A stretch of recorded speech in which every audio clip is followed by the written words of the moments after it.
Hey everybody, welcome back to the channel. It is time to get back to some education. Enough of this touring around our new space of the DNA. Okay, we're already moving into our third month of being here, so no more of that. Time to get back to the education. So how's everybody doing out there? We're going to start working on coyotes this time. Now I know that we had been working with the birds, talking about birds. We will continue talking about birds. But lately coyotes are getting a bad rap. I saw a thing on the news talking about, seeing more coyotes around in Phoenix. Well, there's probably a reason. There's so many people that are moving out here to Phoenix, into the whole Valley of the Sun, that it's spreading the animals out. It's kind of pushes the animals into different areas. And so, yeah, you're probably going to see some of the wild animals in spaces they're not really supposed to be. Until they find new places to sleep and all that kind of stuff. So I don't know why the news makes a big deal out of it. I think coyotes are great to have around. I happen to love dogs, and really coyote, if you're not familiar, coyote is just a wild dog. That's all it is. It's a dog that we haven't taken into our house and domesticated and given it a couch to sleep on is all that is. And so you have wild dogs that are out there that have to kind of fend for themselves. I have some great pictures. We get some beautiful coyotes out here. There's an abundance of food for them. This food supply out here, there's a lot. There's a lot of rabbits, there's quail, that kind of stuff. And so here you go. This came from my patio. This is a coyote. And yeah, if you're thinking that really looks like a lot like a German Shepherd, you're actually right. It really does. So I'm not really sure why people get upset at coyotes or try to, turn them into some kind of villain. It's just a wild dog. So here you go, same coyote wandering across. So we had the pack come through not that long ago. We have about I'd say a 6-member pack that hangs out in our general area. And they do all the howling. You guys have seen the videos, or if you haven't, get back onto our channel and listen to some of the howling videos. It's amazing. They howl in the daytime, howl at night. One of our most popular videos that we have it's a coyote who has found himself a fish on the golf course and starts rolling around on it, and it thousands and thousands of views on that. So anyways, recently I did a private tour for a grandma and her 2 young grandchildren. That was a lot of fun. And they brought in some bones for me. Now, before I go any further on that, this grandma that came over, she lives locally like I do. We're out in the desert. There's lots and lots of property. So bones are found. It's semi-normal. If you're living in an apartment, I can't imagine where you're just going to find coyote bones, okay? So please don't try to send me stuff or bring me stuff. Contact me first, like this wonderful woman did, and said, hey, I have XYZ. Would you like it for part of the collection? And then I'll let you know if it's a yes or no, or if it's something that you did that was not legal and I don't want it at all. So and I'm going to tell on you too. So anyways, like I said, don't be bringing me stuff, drop it off. But this woman, we're going to call her Grandma Carrie. Carrie is really sweet. She brought her grandkids in, and she brought me something. Now, we know it's coyote because of the other parts that she found. Okay, so what we're going to start doing is identification, what we're looking at, the sizes that tell us, is this a coyote, is this a young coyote, an older one, those kind of things. We haven't done a lot in measuring or drawing the bones that we are finding. And that's something I want to start doing. And so you will learn the parts and pieces and the names of them a lot easier once we start really breaking it down. We're going to wash this. I'm going to put this in soap and water is all we're going to do for this one right now. Okay. Soap and water. Try to get a lot off. We can see on the tail we still have hair. We still got extra dried stuff. So there's a little cleaning up to do. But if you clean these too much, it's all going to start falling apart. And so I'm going to need to run some fishing line or something through it. That way I really don't lose the integrity of the piece that I'm holding on to. So like I said, so you go, how do you know that it's coyote? Well, the person that brought it in saw other parts. There were other parts of this animal that happened to be laying around. Like I said, now she lives out in the desert. There's a lot of desert around her. So it's not a surprise. Also, we have a freeway by us. A lot of the roads are busy. Unfortunately, coyotes tend to get hit just like you would see a dog on the road and then wander off somewhere and tend to die a little bit further off the road if they've made it that far. Unfortunately, we seem to find coyote along the freeway far too often, and it's something I'm really hoping that we can work on and make more awareness and care more, understand that they are just wild dogs. In the United States, there's millions and millions and millions of pet dogs and pet stores and clothes and toys and all the things for the dogs that we have brought into our homes. But the wild dogs that our part of the community, if you will, don't get treated as well. And it's something that I really have been trying to highlight quite a bit. Okay, so like I said, we were talking about Coyote today. Another one of the parts and pieces that came along with it. Here you go, and we are going to clean it as well. Okay, so I'm going to leave this silent for those that are teaching and are using our video to work along or as a guide as you're teaching. So I don't want to give away what some of these parts are. We will in probably the next video once I clean. Okay, so let me see if I can get this put together like it was. Let me see if we can get it in there like it was. It would be, gosh, can I get it to do it this way? Heck no. Something kind of like that. No, I'm doing it wrong. Not getting it in there right. I'll get it figured out. All right. What's the difference between domesticating an animal and a wild animal? Okay, so how did you get a dog that doesn't attack you and it can live in your house? And it comes when you call it and it behaves in a certain way. When its exact cousin, Coyote, right here, its cousin didn't get domesticated and still has to go out and hunt for its food and have a little bit more aggression than your dog would, right? What I find also really, really amazing is when you start looking up the statistics for coyotes and coyote bites and coyote attacks, they're nowhere near the statistics of your domestic dogs, your pet dogs. Dog bites in the United States are over 1 million a year. It's something ridiculous. Go Google it if you think that I'm lying on the numbers.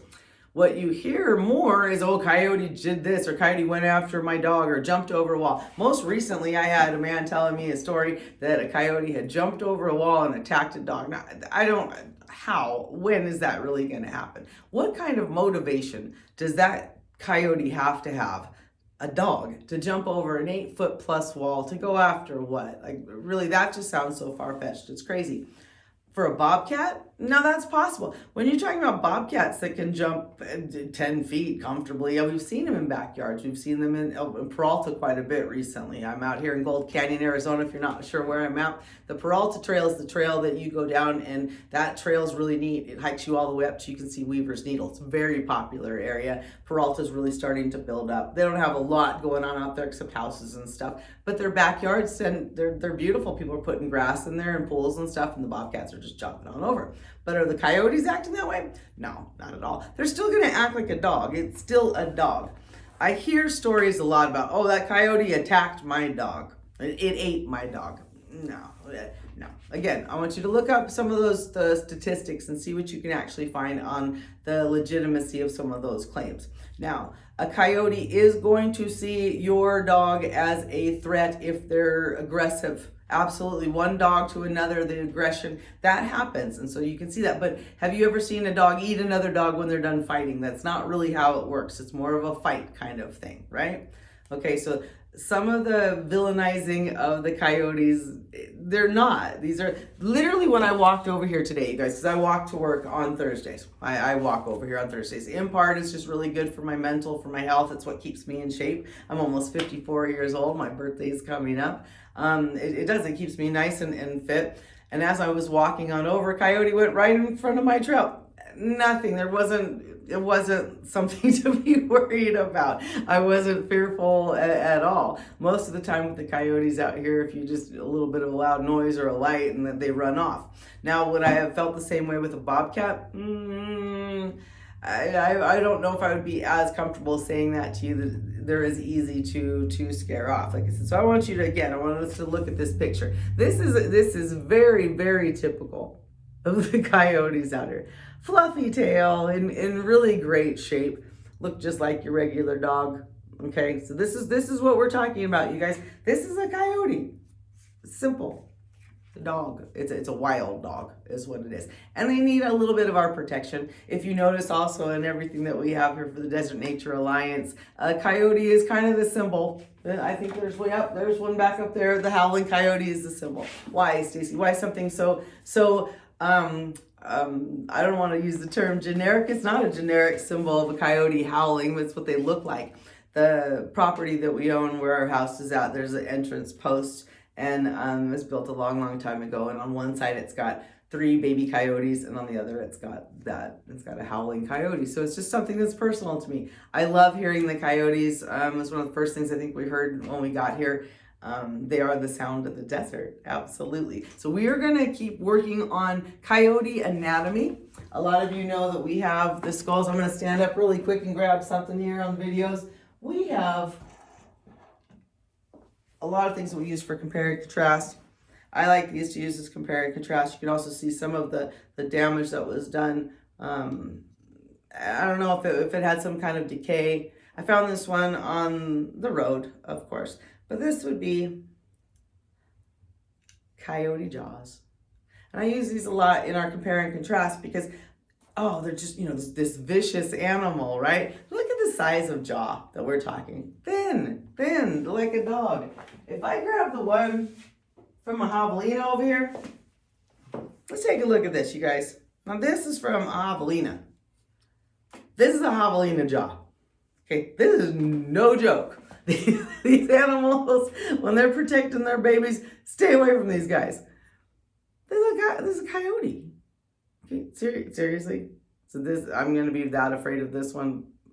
No. Now, okay, if you happen to be someplace where a coyote is snarling, growling, whatever, then of course you need to stay away from it. But I've never seen that. I haven't. I also don't live on property that is raising livestock. I have met people that have farms, they raise livestock. The way the animals are going to treat a farm is completely different. And I understand how a farmer sees a coyote or sees a bobcat, especially when it goes and it kills some of their animals. Okay, so there's a difference. But for the most of us that live in a city and you've moved these wild animals out somewhere, I don't know why kill it, do whatever to it. No, it's not necessary. That conversation is not necessary. All right, so we're gonna go back to, this is a javelina jaw.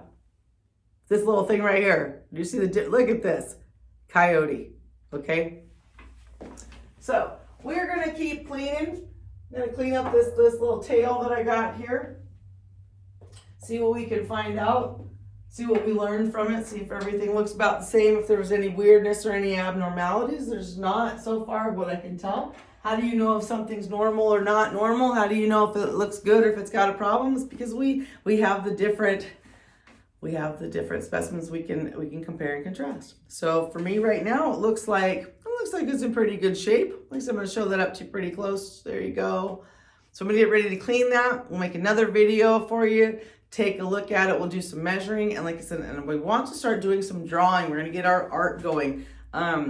We talk about STEAM or STEM education. This right here would be your engineering. So if I asked you to create vertebrae or a tail, or how would I say it? Like a robotic one. If you needed to replace a tail, if you needed to fix this on it, like you've seen like the animals when they've been able to give them an extra leg. We have coyotes that have 3 legs from getting run over. There's a lot of technology out there that the animals really could use. So I'm going to start working on cleaning this and then drawing it. We're going to measure it out. We're going to see if we can get this to go back together in the parts they're supposed to. We are going to be labeling all of them and doing a full compare, contrast, dogs, coyotes, the things that we can learn, and go from there. So if you have any questions, definitely put them in the comments. I love all of the support, the questions, everything that we've been doing. It's been a lot of fun. If you have any ideas on the coyotes, something we're not covering yet, you let me know. You put that also in the comments and we'll work on that as well. I do have a full coyote skeleton that I have at home, but as you guys can see, we've only got about 600 square feet here at the DNA, so I do not have the space for it. So as soon as I get it, the cleaning finished, we'll probably get it down here. Part of this series, do a little bit of the compare and contrast. I could tell this was smaller. This tail was smaller than the one that I have at home. So we're going to definitely be taking a look and seeing what size coyote we have. And like I said, just learning more. Learning about what it took to domesticate the dogs. maybe some different ways that we could learn to make the roads safer for the animals. That would be in our engineering, in our math, in our science. Some of the things that you hear about the animals, like, have coyotes had rabies recently? No, you haven't. And what is rabies? And so we have a lot of things that we could talk about and expand on this category. So I'm going to finish this up at 15 minutes. Have a great one, you guys. Start doing some homework on coyotes. Send us out some videos.